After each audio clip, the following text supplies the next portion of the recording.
What's up everyone? Kamusta kayo? Alam ko hindi niyo ako na-miss kasi hindi naman ako nawala eh. Nagpahinga lang ako ng saglit. So, it's good to be back at magko-continue tayo mag-review ng mga peripherals ngayon. Keyboards, mouse, gaming peripherals. Gawin na lang natin simple and it's all about the product and my opinion. So, without further ado, sisimulan natin ulit sa keyboard. So this is the Pericube E68. Ngayon ko lang siya na-encounter. Para lang din siyang WCAB pero much premium and nicer box. Yan, maganda yung kanyang first impression. At makikita nyo dito, E68. So yung laman na itong keyboard na to, it's basically the same. Ito yung laman niya, E68 Pro. So ang nasa loob ng accessory box niya ay yung Type-C cable, tapos yung mga switch puller, keycap puller, and yung tornilyo. So hindi ko na alam yung iba kasi naiwan sa owner and bago lang itong keyboard na to. So pinapamod lang kasi ito sa akin. So ito ang itsura niya. Yan ang ganda I think this one is anodized na finish ng paint and all metal siya. It reminds me of the WCAB Sugar 65 tsaka yung Lucky 65 na nireview natin noon na talagang ang daming kumuha ng budget keyboard na yon kasi talagang ang mura pero yan mas naging premium. So parang ganun din siya.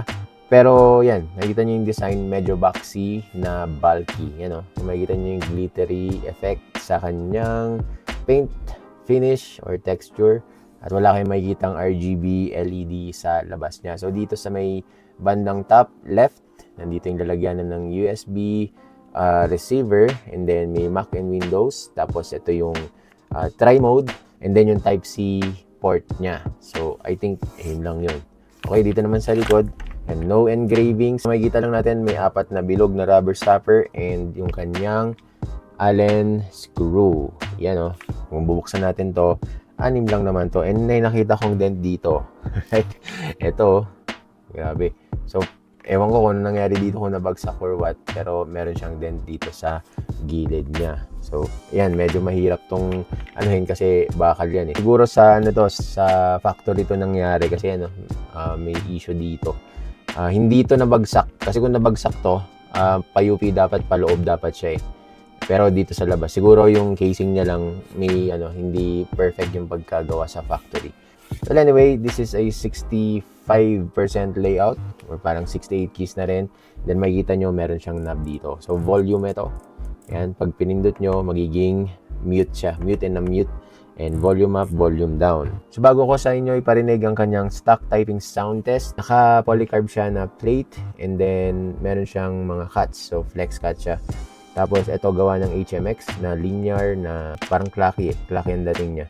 Tapos itong stabilizers niya, yan, the usual. Ordinary lang naman siya na yan, may konting lube pero pansin ko medyo rough kasi siya. Itong mga switches na to, unlube pa yung mga yan. Pero para sa akin, smooth naman siya somewhat pero sa dulo, may konting scratchy feel tsaka scratchy na tunog kaya ilulub natin lahat. So ito yung kanyang keycaps. This one is a PVT double shot. Color orange and then parang charcoal lang kulay niya. So hindi siya black Ipagka-charcoal siya. Tapos double shot. So 1.2, 1.3 ang kanyang width. So medyo makapal na rin yan. Kaya expect nyo talaga na clacky ang tunog netong keyboard na to. Dalawang version to. Meron yung white version, tapos dalawa rin ng color. Merong white. So without further ado, ito yung stock typing sound test.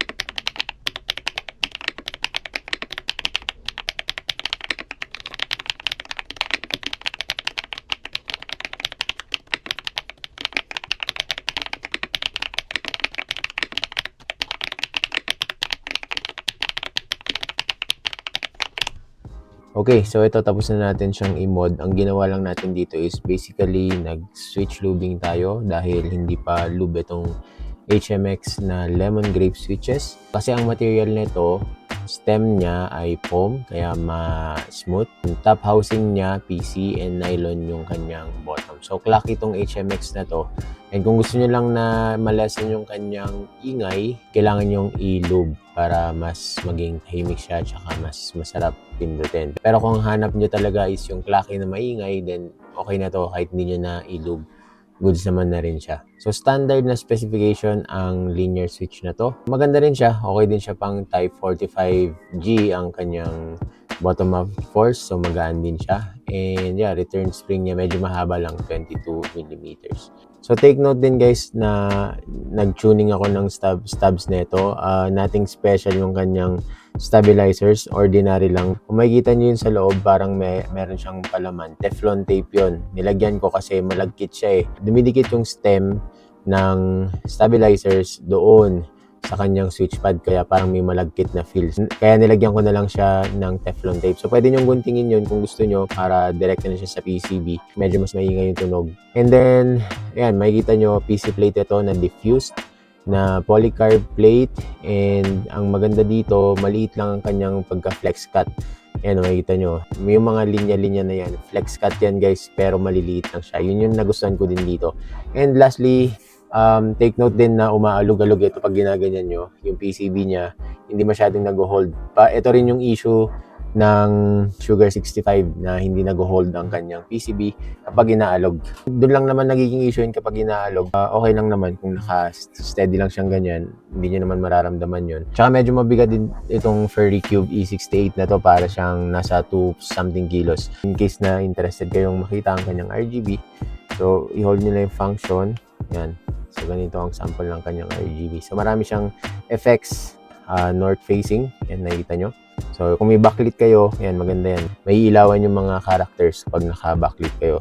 So, nandyan yung mga controls, nandyan din sa instruction. Tsaka isa pa, kung gusto nyo makita yung battery percentage niya, ito, function and backspace lang. Yan. So, makikita nyo yung numbers dyan na green. Yan.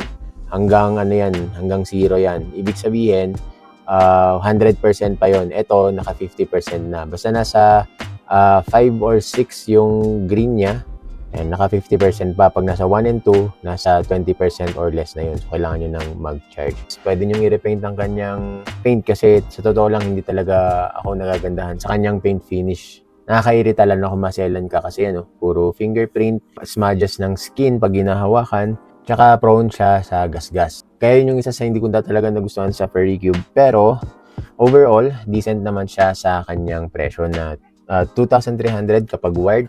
And then, pag try mode naman, nasa 2,700. Okay na rin yun. 4,000 mAh ang kanyang battery. So, matagal-tagal na rin yan kung nagwa-wireless kayo. At kung interested kayo bumili ng keyboard na to, nandyan sa link in the description o nasa pin comment section yung link. I-click nyo na lang, then pwede na kayong bumili, white or black. So, ito na yung typing sound test na naka-lube switches and naka-tuned stubs. So, compare nyo na lang para may reference kayo. And I'll see you again on the next one. Don't forget to subscribe, like, and share. At again, it's good to be back. See you again on the next one.